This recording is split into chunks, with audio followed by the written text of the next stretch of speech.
Untuk menguak misteri larangan lantai 7, Om Hao pun berusaha merasakan energi yang terpancar di lantai tersebut. Nah, pemirsa, ini dia lift yang digunakan saat syuting film Pengabdi Setan 2. Nah, Om Hao, di sini kan angkanya 7 ya? Ternyata tadi tuh udah tanya juga sama orang setempat infonya sebenarnya ini tuh lantai 3 bukan lantai 7. Kenapa dibuat lantai 7? Karena beberapa orang termasuk satpamnya bilang tuh nggak boleh ke lantai 7. Itu kenapa sih Om Hao kalau boleh tahu? Ya, posisi dari rusun ini sendiri ya, 7 itu kan ada di tengah-tengah. Ibarat kata ada di satu persimpangan atau menjadi satu garis ataupun lajur yang sangat strategis. Dari hal ini ibarat kata 7 itu adalah kapitalnya atau ibu kotanya. Yang kedua, kita bisa bayangkan ibu kota itu yang menghuni di situ berapa banyak gitu. Karena saya melihat ada satu ruangan yang ruangannya itu boleh dibilang seperti terusan ya. Jadi ada beberapa bangunan yang seharusnya itu disekat, tetapi sekat itu terbuka sehingga bentuknya seperti hall atau auditorium gitu. Nah, dari tempat itu sendiri ada beberapa entitas-entitas yang energinya itu sangat kuat atau sangat besar.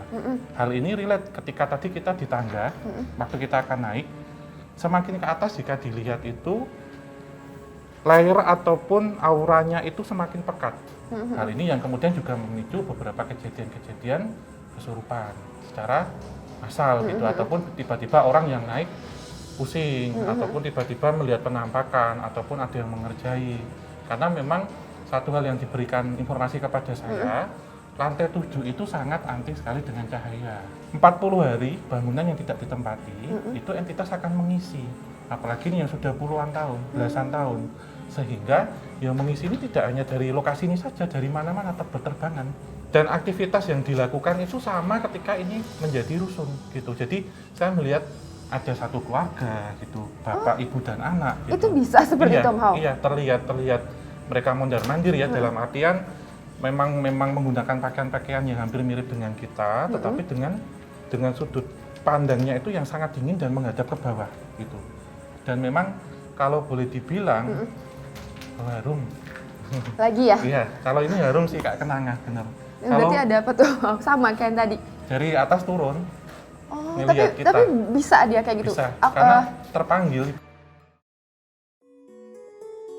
Rangkaian kisah masa lampau saat pembangunan serta kisah mereka yang sekarang menempati pun mulai terkuak seiring dan berjalannya penelusuran. Konon, untuk membangun rusun ini, mereka perlu membabat habis pepohonan yang dahulu menjadi tempat tinggal bagi mereka yang tak terlihat. Apakah hal tersebutlah yang membuat para penguasa dunia astral marah dan menjadikan tempat ini angker?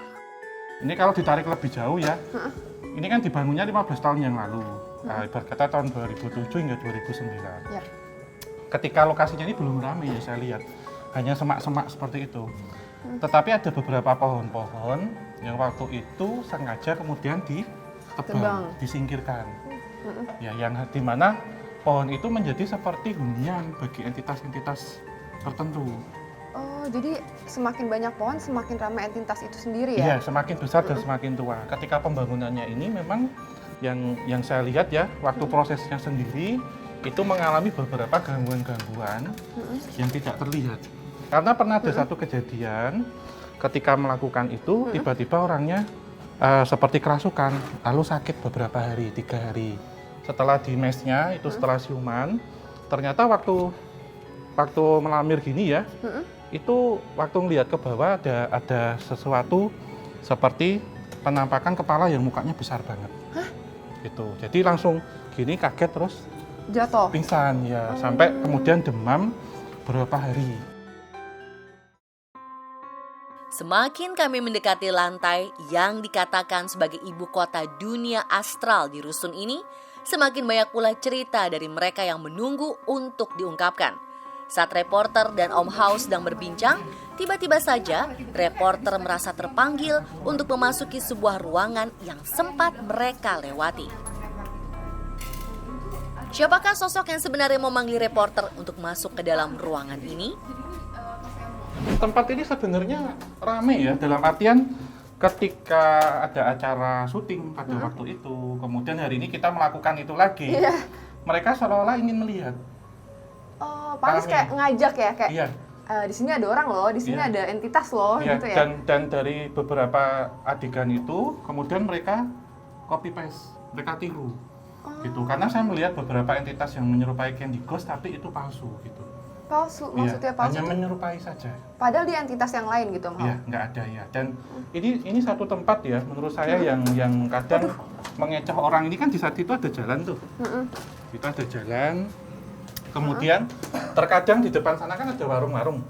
Jika lepas jam 12 malam, kadang melihat tempat ini ada sosok perempuan yang berdiri menghadap ke sana. Oh, jadi mengecok orang ya. Terus Iya. nanti orang-orang bakal tanya, itu ada apa Iya, gitu ya. kadang tempat ini kan mungkin ada lampu-lampu di atas ya. Di sini tuh sering nyala juga. Nyala sendiri atau Ya, seperti seolah-olah ada lampu gitu. tapi entitas yang manggil-manggil saya ke sini tuh sosoknya seperti apa sih, Om Hao? Iya, jadi yang berdiri di sini tadi, yang sosok perempuan itu. Beranjak dari ruangan tersebut, kami melihat ada lokasi yang sepertinya cukup ikonik di film Pengabdi Setan 2. Inilah lift bertuliskan angka 8, di mana scene yang paling menegangkan terjadi. Tapi tak hanya di film, ternyata tepat di lokasi yang berada di lantai 4 ini, terdapat sosok yang dapat merubah wujud menyerupai manusia. Nah, kalau kita Ya. sering-sering lihat ke situ emangnya nggak Iya, boleh gitu, Om Iya, Hao, atau sebenarnya gimana ini sih? tadi kan seakan-akan kita pengen lihat terus kan, Iya, yang benar kita sih. rasain kan. Tadi ya Benar-benar. ini ngadepnya ke situ terus gitu. Kalau gini coba agak masuk tapi agak sini aja. Kalau ketarik kayak ada medan magnet, berarti kayak ada satu entitas yang narik. Oh iya. Oh, Nah. sama halnya dengan kamar yang tadi Iya, ya. kalau di situ kan karena kita belum selesai untuk cerita. Nah, di sini itu sebenarnya satu tempat yang terlarang untuk dilihat. Kenapa? Karena banyak sekali beberapa kejadian-kejadian itu yang seolah-olah memanggil untuk loncat saja ke situ gitu. Memanggil berarti kan ada sosok entitas yang Iya. berusaha untuk berkomunikasi dengan kita. Nah, Iya. kira-kira ada sosok yang seperti apa sih, Om Hao? Iya, sosok ini ibarat kata itu berbentuk seperti orang biasa, tetapi sosok ini bisa menyerupakan ibarat kata sesuka dia gitu. Berubah-berubah. Berubah-berubah. Dan terkadang semisal petugas yang ada di sini waktu sekarang ya, ketika tempat ini kemudian sering didatangin orang gitu. Terkadang kan untuk tenaga keamanan itu harus sweeping dulu, harus nyari. Sering melihat misal ada orang yang bawa kamera jalan. Karena Gitu. melakukan hal yang Iya, sama yang pas iya. lagi viral sekarang Iya, ini. tapi ketika misal dikejar, I see. disamperi, hilang, nggak ada. Bahkan di ruang-ruang ini nggak ada. Tak hanya sosok tersebut, ngerinya lagi saat kami mencoba melihat ke dalam lift, pandangan Om Hao menangkap sosok yang mampu memanipulasi pikiran kosong hingga membuat siapapun ingin mengakhiri hidupnya. Kemudian yang kedua, itu sering menutup mata. Untuk mata maksudnya Ya, saya jadi belum- misal orang jalan ya, misal melihat sini, itu ibarat kata ditutup matanya itu melihat tempat ini datar. Jadi maaf ya, amit-amitnya kemudian ketika jalan terjatuh. Karena melihat tempat ini tuh rata dengan lantai semua. Oh, Jadi tapi menganggap ini kamar gitu. Nah, tapi kan soal dia bisa menyerupai, Iya. kemudian dia bisa melakukan hal-hal sesuatu yang dia mau lakukan. Kalau kita lagi ngelihat gitu ya, mau Iya. ke bawah, itu ada nggak sih tarik-menarik antara, mungkin kan tadi dibilangnya energi kan, atau magnet kan. Tapi Iya. kalau kita misalnya lagi lihat doang, terus mereka iseng untuk narik kita, itu bisa nggak sih, Bisa, Om Hao? bahkan misalkan, maaf ya, misal sini ada orang yang berdiri, yang sosok itu tadi bisa gini. Ngedorong. Iya, kemudian ketika gini terpleset jatuh gitu. Oh, Itu yang pertama gitu. Terus ada juga yang menutup matanya itu tadi, itu bisa bisikin, berkata ini terus kamu loncat secara tidak sadar ataupun saat pikirannya kalut, mungkin tidak konsentrasi ataupun dalam kondisi yang sedang moodnya tidak baik ya, itu loncat denger ikut aja gitu.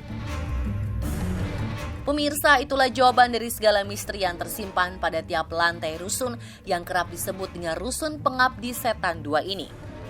Pesan kami, tetaplah menjaga etika jika berkunjung ke suatu tempat, walau tempat tersebut telah terbengkalai. Jangan pernah bertindak sembarangan, karena walau tak terlihat, tak bisa dipungkiri, kita memang hidup berdampingan sebagai sesama makhluk ciptaan Tuhan.